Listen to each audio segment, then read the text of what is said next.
বেড়া বকরি ছেড়ে দিয়ে লক্ষ্য রাখো, আমার নবী বেড়া বকরি দুম্বা ছেড়ে দিয়ে ঘুমায়া থাকে।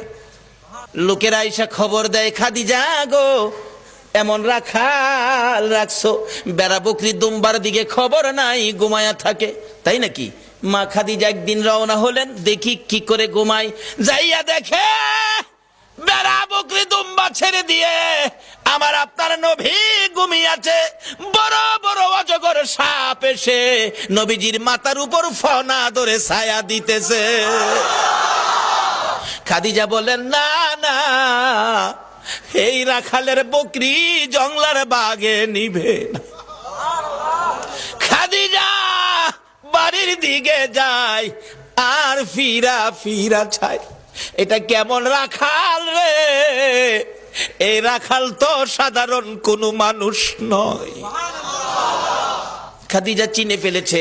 বেড়া বকরি দুম্বা নিয়ে বাড়িতে আসতে বলো আমার রাখালকে।